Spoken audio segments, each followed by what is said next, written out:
Assalamualaikum warahmatullahi wabarakatuh. Tidak lama lagi, Sabah akan mengadakan pilihan raya negeri. Tetapi mungkin ramai dari golongan muda yang di bawah umur 40 tidak mengetahui cerita sebenar tentang sejarah politik Sabah. Pada tahun 85, Joseph Pairin Kittingan telah menubuhkan parti baru, PBS. Dan parti ini telah menyertai pilihan raya tahun 85 dan telah menang. Dan telah menubuhkan kerajaan negeri yang baru. Sebelum itu, semenjak zaman Tun Datuk Mustafa, ramai orang-orang bukan Islam, orang Kristian dan sebagainya telah diislamkan oleh kerajaan Sabah. Terutama sekali golongan Iban dan golongan Kristian ataupun golongan yang tidak beragama. Dan usaha Tun Datuk Mustafa dan juga Perkim yang diketuai oleh Tengku Abdul Rahman, Perdana Menteri yang pertama, telah menyebabkan masyarakat Islam ataupun golongan Islam ni bertambah. Dan dikatakan, kalau kita baca laporan sulit dari Special Branch dan juga Military Intelligence, dikatakan Vatican ni tidak puas hati. Dan Vatican telah membantah usaha untuk mengislamkan orang Kristian oleh kerana mereka diislamkan melalui rasuah. Orang bukan Islam yang memeluki agama Islam akan diberi tanah, akan diberi grant dan akan diberi trip ke Mekah untuk buat umrah ataupun haji. Percuma. Jadi usaha untuk yang dikatakan merasuah orang bukan Islam untuk memeluki agama Islam telah membuat Vatican ni tidak puas hati. Dan mereka cuba nak tukar kerajaan Sabah kepada kerajaan Kristian oleh kerana golongan bukan Islam lebih ramai dari Islam di Sabah. Jadi apabila Pairin Kittingan menubuhkan parti baru, PBS, maka Vatican telah memberi bantuan kewangan melalui Filipin. Dan Filipin telah membantu Pairin ataupun PBS dengan beberapa bilion dan oleh kerana itu, PBS telah menang pilihan raya negeri Sabah tahun 85. Mahathir tidak senang. Mahathir cuba sekat Pairin dari mengambil alih sebagai Ketua Menteri ataupun Chief Minister Sabah, tapi tidak berjaya. Sebab masa itu Musa Hitam, timbalan Perdana Menteri, dan mengikut cerita Mahathir tidak ada di Malaysia semasa itu, dan apabila perkara ni dibawa ke Musa Hitam tentang siapa sepatut jadi Ketua Menteri, sebab ada dua yang claim Ketua Menteri, dan Musa Hitam telah beri okey untuk Pairin mengambil alih sebagai Ketua Menteri. Dan ramai orang puji tindakan Musa Hitam untuk mengamalkan demokrasi dengan memberi Pairin yang dikatakan menang kerusi yang terbanyak, 25 kerusi untuk mengambil alih sebagai Ketua Menteri Sabah. Mahathir tidak senang dengan tindakan itu, dan Mahathir cuba merancang bagaimana nak menjatuhkan Pairin dan kerajaan PBS yang dikatakan kerajaan Kristian yang dibantu oleh Vatican melalui Filipin. Dan Filipin pun bersuara yang Sabah ni ialah hak mereka. Sampai hari ini Filipin claim yang Sabah tu ialah kepunyaan Filipin, dan mereka mahu Sabah ni keluar dari Malaysia dan menjadi satu wilayah Filipin ataupun menyertai Filipin. Pada tahun 90, Mahathir melancarkan satu operasi menangkap beberapa orang di Sabah, termasuk Pairin, Jeffrey adik kepada Pairin ditangkap di bawah ISA, dan juga beberapa pegawai special branch, pegawai polis, dan juga pemimpin-pemimpin politik terutama di Sabah telah ditangkap di antara tahun 90 hingga tahun 91.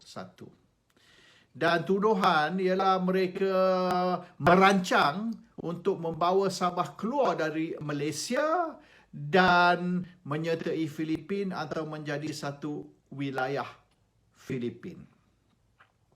Ini satu tuduhan yang dibuat, dan dikatakan sebabnya Jeffrey, adik kepada Pairin, ditangkap ialah kerana isu kewangan. Jeffrey dituduh melesatkan duit Yayasan Sabah sebanyak beberapa bilion, tapi Jeffrey menafikannya. Saya jumpa Jeffrey sendiri, dia menafikannya, dan disyaki yang duit tu yang sebenar beberapa bilion yang dikatakan Jeffrey curi atau lesap dari Yayasan Sabah, yang sebenarnya dari Filipin ataupun dari Rom melalui Filipin. Dan ini sebab sebenar. Tapi kerajaan Malaysia tidak bolehlah menuduh Vatican ataupun Filipin. Mereka terpaksa beri alasan yang Jeffrey curi duit itu dari Yayasan Sabah. Itu cerita tahun 85 hingga tahun 90. Di mana Pairin Kitingan, Jeffrey Kitingan, PBS, berjaya merampas kerajaan Sabah, dan akhirnya Mahathir bertindak tahun 90 hingga 91 dengan menangkap semua perancang-perancang dan mastermind di Sabah. Termasuk juga ramai pegawai polis, special branch, pangkat tinggi juga ditangkap sebab mereka dikata bersebahat dengan PBS ataupun Pairin. Pada tahun 90, Mahathir juga lancarkan apa dipanggil Projek M ataupun Projek IC. Projek M ni Projek Mahathir ataupun Projek IC. Saya telah berjumpa 10 tahun kemudian, saya telah berjumpa dengan beberapa orang yang terlibat di dalam usaha ini, Projek M atau Projek IC, dan saya juga telah interview di Kuala Lumpur dan juga di Kota Kinabalu beberapa orang seperti Muttalib Daud. Arwah Muttalib telah mengeluarkan satu buku yang dijual dengan harga RM300, dan di dalam buku itu beliau telah menyeranaikan ataupun mencatat 1.5 juta nama. Ya, 1.5 juta nama, nombor kad pengenalan dan juga alamat rumah. 1.5 juta orang yang telah diimport ke Sabah dan diberi kad pengenalan IC. Dan ini dikatakan warga asing yang telah dibawa ke Sabah, diberi IC dan dibagi mengundi. Tujuan dia ialah untuk menumbangkan kerajaan Pairin ataupun kerajaan Kristian PBS dengan mengimport 1.5 juta pengundi Islam dan diberi kad pengenalan dan juga dibenarkan mengundi di dalam pilihan raya Sabah. Itulah cara Mahathir nak menumbangkan kerajaan Kristian atau kerajaan PBS di Sabah. Pada tahun di antara tahun 90 hingga tahun 95, 1.5 juta orang Islam dari Filipin dibawa masuk, dan usaha ataupun ejen yang diberi kontrak untuk membawa orang ini masuk ialah Abu Sayyaf. Dan dikatakan Abu Sayyaf dijanji akan dibayar beberapa ringgit atau RM100 tiap-tiap satu kepala untuk membawa masuk orang ni dan didaftar. Projek IC ni atau Projek M ni bukan di Sabah, tetapi ibu pejabatnya ialah di Kampung Pandan di Kuala Lumpur. Dan di Kampung Pandan situlah satu cawangan Jabatan Pendaftaran Negara JPN ataupun yang kita kenali sebagai Pejabat IC telah dibukakan khas untuk mengeluarkan untuk mendaftar dan mengeluarkan IC kepada pengimport ataupun warga negara yang diimport dari Filipin ke Sabah. Selama 5 tahun perkara ini berlaku dan boleh dikatakan population Sabah ataupun rakyat Sabah melompat bertambah lagi 1 hingga 1.5 juta. 1.1 to 1.5 million. Ada yang kata hanya 700,000-800,000, ada yang kata hanya 1 juta.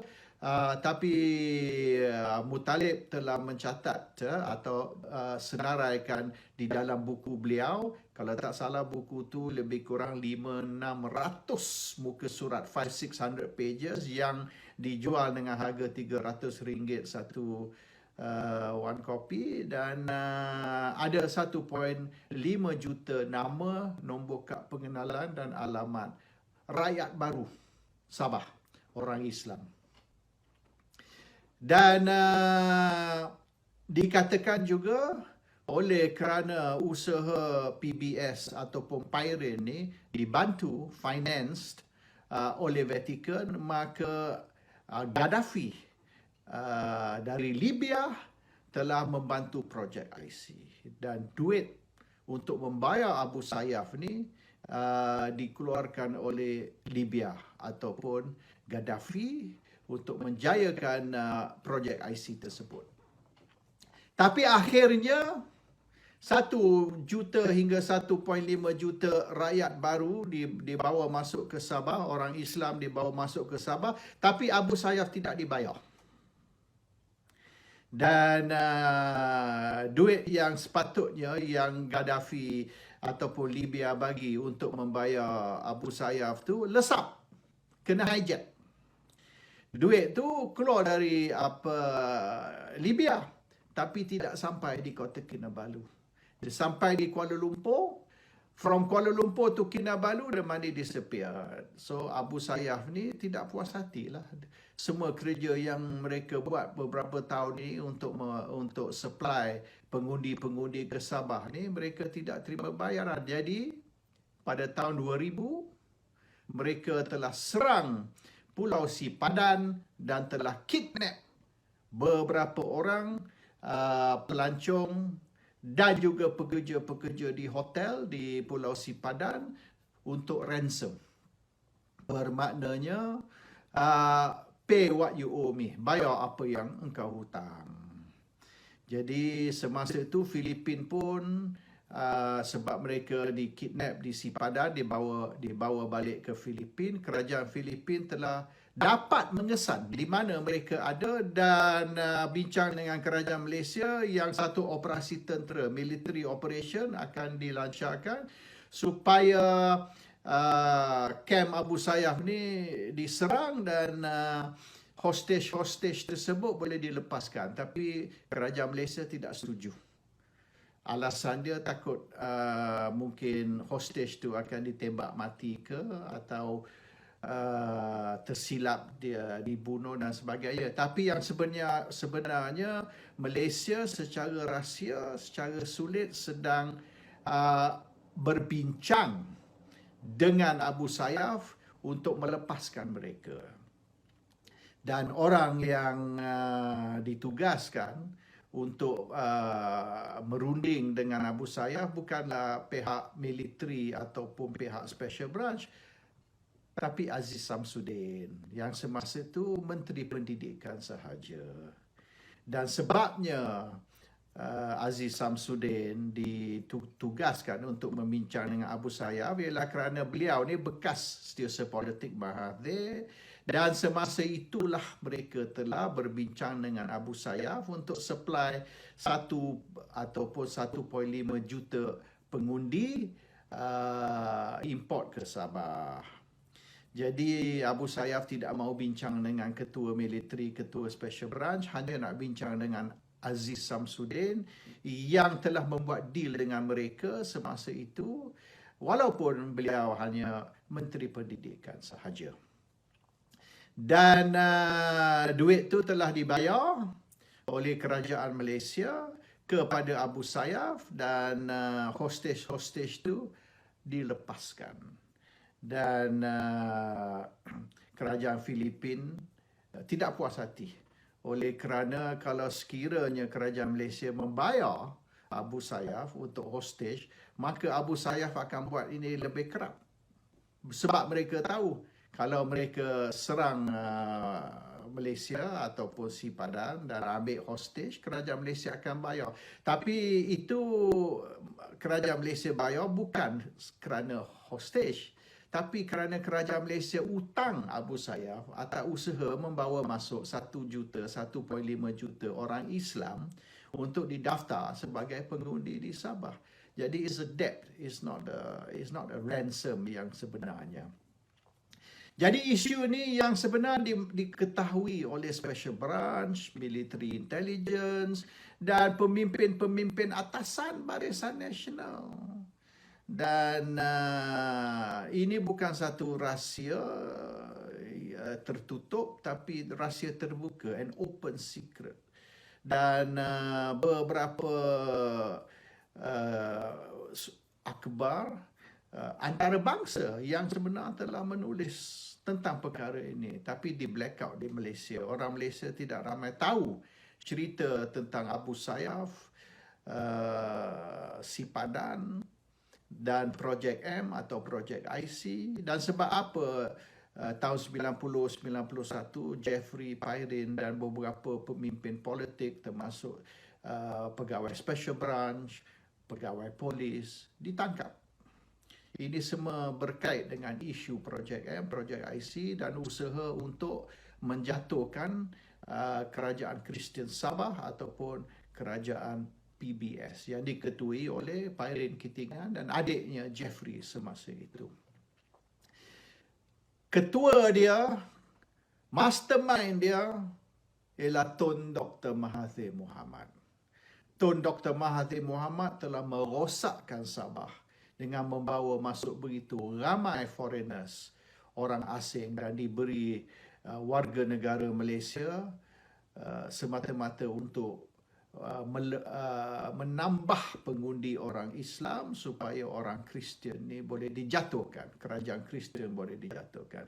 Orang Sabah sampai hari ni tidak lupa, golongan yang tua lah, kalau golongan yang muda ni di bawah umur 40, di bawah umur 30, mereka tak tahu cerita ni. Mereka tidak sedar berapa banyak Mahathir telah rosakkan Sabah. Dan hari ni Sabah ada banyak masalah sosial, masalah dadah, masalah crime rate very high, the drug problem very serious.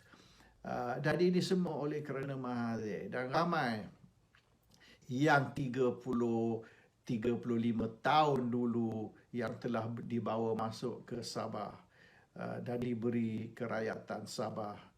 Hari ini generasi yang kedua ataupun generasi yang ketiga yang dilahir di Sabah memberi masalah besar kepada kerajaan Sabah. Kota Kinabalu itu sendiri ketua capital of the state of Sabah, rakyat mereka bertambah 500,000, 500,000 increase. Tetapi social and economic foundation tak boleh support begitu ramai tambahan rakyat baru, sebab the population growth hanya 1%, tapi dengan tambahnya begini ramai, kerajaan tidak boleh nak selesai banyak masalah-masalah di Sabah. All this is Mahathir doing. Hari ini Mahathir menyokong Shafie Afdal sebagai Ketua Menteri Sabah dan juga menyokong Shafie Afdal untuk menjadi Perdana Menteri Malaysia. Hari ini sudah keluar kenyataan yang Parti Pejuang, Parti Mahathir yang baru ni menyokong Shafie Afdal. Ada ke sokongan Mahathir ni positif atau negatif? Orang Sabah tidak puas hati, tidak senang dengan Mahathir. Tindakan Mahathir pada tahun 85, tahun 90, di mana Projek M atau Projek IC telah merosakkan Sabah. Orang Sabah yang mungkin generasi macam saya ni, umur 60-an ataupun umur 70, menyedari perkara ini. Golongan muda tidak begitu sedar tentang isu ini. Dan kalau rakyat Sabah kebanyakannya menyedari berapa banyak kerosakan Mahathir dibuat kepada Sabah, dan kerana Mahathir ni menyokong Shafie Afdal bukan saja untuk menjadi Ketua Menteri tapi juga Perdana Menteri Malaysia, mungkin ramai tidak akan sokong Shafie atau mengundi untuk Shafie, sebab Shafie ini bersebahat. Shafie ini collaborate dengan Tun Dr. Mahathir Mohamad, orang yang telah merosakkan Sabah 30 tahun dulu. Sampai ke hari ini, Sabah masih menghadapi masalah yang begitu besar. Assalamualaikum warahmatullahi wabarakatuh.